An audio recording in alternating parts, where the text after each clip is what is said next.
Next, answer each of the following questions in 6 to 8 sentences each. Explain the role of moderates in the freedom struggle. So moderate ಅಂತಂದ್ರೆ ಮಂದಗಾಮಿಗಳು. Okay, so ಅವರು ತೀವ್ರಗಾಮಿಗಳ ತರ ತೀವ್ರವಾಗಿ ಹೋರಾಟ ಮಾಡಿಲ್ಲ, silent ಆಗಿ ಹೋರಾಟ ಮಾಡ್ತಿದ್ದಂಥವರು ಮಂದಗಾಮಿಗಳು.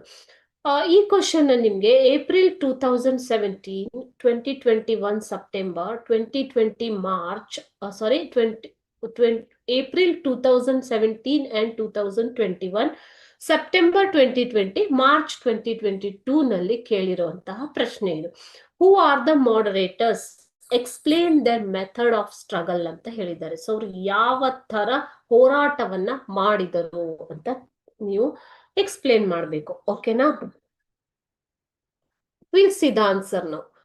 Among the moderates, M.G. Ranade, Surendranath Banerjee, Dadabhai Nauroji, and Gopalakrishna Gokhale were prominent leaders. So ಈ ಮಂದಗಾಮಿಗಳಲ್ಲಿ ಮುಖ್ಯ ನಾಯಕರು ಅಂತಂದ್ರೆ M.G. ರಾನಡೆ, ಸುರೇಂದ್ರನಾಥ್ ಬ್ಯಾನರ್ಜಿ, ದಾದಾಬಾಯಿ ನೌರೋಜಿ ಮತ್ತು ಗೋಪಾಲಕೃಷ್ಣ ಗೋಖಲೆಯವರು ಪ್ರಾಮಿನೆಂಟ್ ಅಂತಂದ್ರೆ ಪ್ರಮುಖರಾಗಿದ್ದಂತಹ ನಾಯಕರು. ಓಕೆನಾ? The moderates trusted the British administration and their impartiality. So ಅವರು ಪಾರ್ಶಿಯಾಲಿಟಿ ಮಾಡ್ತಾ ಇರಲಿಲ್ಲ, ಎಲ್ಲರನ್ನು ಸಮಾನವಾಗಿ ನೋಡುವಂಥದ್ದು. ಓಕೆ, ಸೊ ಆದ್ದರಿಂದ ಈ ಮಂದಗಾಮಿಗಳು, ಮಾಡರೇಟ್ಸ್ ಅಂತಂದ್ರೆ ಅವ್ರ ಮಕ್ಕಳೇ ಮಂದಗಾಮಿಗಳು. ಈ ಮಂದಗಾಮಿಗಳು ಏನ್ ಮಾಡಿದ್ರು, ಮೊದಲು ಬ್ರಿಟಿಷ್ ಆಡಳಿತವನ್ನ ಅವರು, ಬ್ರಿಟಿಷ್ ಆಳ್ವಿಕೆಯನ್ನ ಅವರು ನಂಬಿದ್ದರು.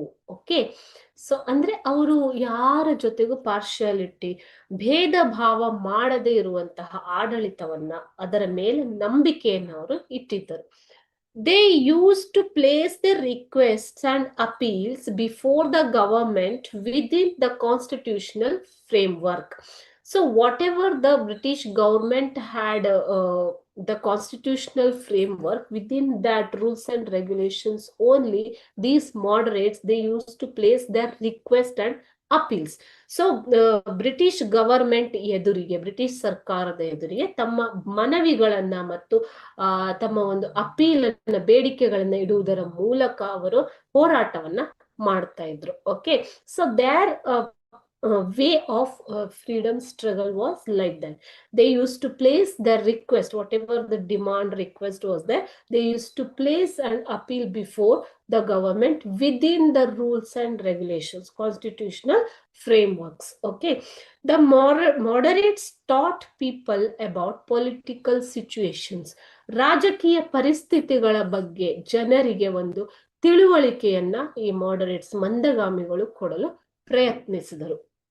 So how the government takes place, how it works, what are the demands of the people, ಈ ರೀತಿ ಯಾವ ರೀತಿಯಾಗಿ ನಾವು ಮನವಿಗಳನ್ನ ಸಲ್ಲಿಸಬೇಕು, ಸರ್ಕಾರ ಎಂದರೇನು, ಹೇಗೆ ಆಳ್ವಿಕೆ ನಡೆಸುತ್ತೆ ಎನ್ನುವುದರ ಬಗ್ಗೆ, ಜನರಿಗೆ ಸ್ಥಿತಿಗತಿಗಳ ಬಗ್ಗೆ, ಪೊಲಿಟಿಕಲ್ ಸಿಚುಯೇಷನ್ಸ್ ಬಗ್ಗೆ ತಿಳುವಳಿಕೆಯನ್ನು ಮೂಡಿಸಲು ಮಂದಗಾಮಿಗಳು ಪ್ರಯತ್ನ ಮಾಡಿದರು.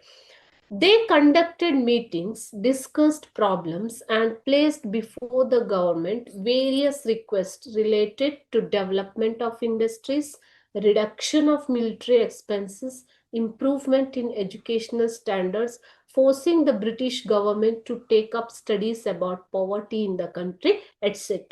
That means they were trying to request or trying to teach the British government about the governance, ಹೇಗೆ ಗವರ್ನೆನ್ಸ್ ಮಾಡಬೇಕು, ಆಡಳಿತ ನಡೆಸಬೇಕು, ಭಾರತದ ಸ್ಥಿತಿ, what are the situations in India, about that they try to inform the government. Okay, they conducted meetings, ಅವರು meeting ಗಳನ್ನ ನಡೆಸ್ತಾ ಇದ್ರು, ಡಿಸ್ಕಸ್ಡ್ ಪ್ರಾಬ್ಲಮ್ಸ್ ಗಳನ್ನ ಚರ್ಚೆ ಮಾಡ್ತಾ ಇದ್ರು, and placed before the government, ತಮ್ಮ ವಿವಿಧ ಬೇಡಿಕೆಗಳನ್ನ ಸರ್ಕಾರಕ್ಕೆ ಸಲ್ಲಿಸ್ತಾ ಇದ್ರು. ಓಕೆ, ಯಾವ ಬೇಡಿಕೆಗಳು? ಅಬೌಟ್ ಡೆವಲಪ್ಮೆಂಟ್ ಆಫ್ ಇಂಡಸ್ಟ್ರೀಸ್, ಇಂಡಸ್ಟ್ರಿಗಳ, ಉದ್ಯಮಗಳ ಅಭಿವೃದ್ಧಿಯ ಬಗ್ಗೆ, ರಿಡಕ್ಷನ್ ಆಫ್ ಮಿಲಿಟರಿ ಎಕ್ಸ್ಪೆನ್ಸಸ್ ನ ಹೇಗೆ ಕಡಿಮೆ ಮಾಡೋದು ಎನ್ನುವುದರ ಬಗ್ಗೆ, ಇಂಪ್ರೂವ್ಮೆಂಟ್ ಇನ್ ಎಜುಕೇಶನಲ್ ಸ್ಟ್ಯಾಂಡರ್ಡ್ಸ್, ಭಾರತದ ಒಂದು ಶೈಕ್ಷಣಿಕ ಪದ್ಧತಿಗಳನ್ನ ಹೇಗೆ ಸುಧಾರಿಸುವುದು. ಅದೇ ರೀತಿ ಬ್ರಿಟಿಷ್ ಗವರ್ಮೆಂಟ್ ನವರು ಒತ್ತಾಯ ಮಾಡ್ತಾ ಇದ್ರು ಯಾವುದಕ್ಕೆ? ಭಾರತ ಭಾರತದಲ್ಲಿರೋ ಬಡತನದ ಬಗ್ಗೆ ಸ್ಟಡಿ ಮಾಡಿ, ಅಧ್ಯಯನ ಮಾಡಿ, ಅದರ ಪ್ರಕಾರ ಆಡಳಿತ ನಡೆಸಿ ಎನ್ನುವುದರ ಬಗ್ಗೆ ಅವರಿಗೆ ಒತ್ತಾಯ ಪಡಿಸ್ತಾ ಇದ್ರು. They placed before people the facts and figures about the drain of Indian wealth into England.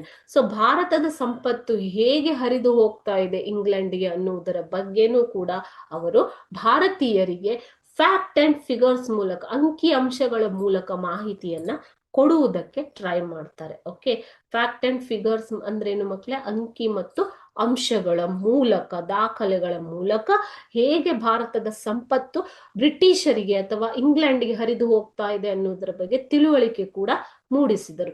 The age of moderates is also called as age of generous nationalism. ರಾಷ್ಟ್ರೀಯತೆ ಅಂತ, ಜನರಸ್ ನ್ಯಾಷನಲಿಸಂ ಅಂತ ಈ ಮಂದಗಾಮಿಗಳ ಒಂದು ಕಾಲವನ್ನ ಕರೀತಾರೆ ಮಕ್ಕಳು. ಓಕೆ, ಈ ರೀತಿಯಾಗಿ ಅವರು ಬ್ರಿಟಿಷ್ ಸರ್ಕಾರದ ಜೊತೆಗೆ ನಡೆದು ಹೋರಾಟ ನಡೆಸೋದಕ್ಕೆ ಟ್ರೈ ಮಾಡಿದ್ರು. They struggled, they participated in freedom struggle, like going along with the British government in developing the nation and reducing the poverty, increasing the educational standards.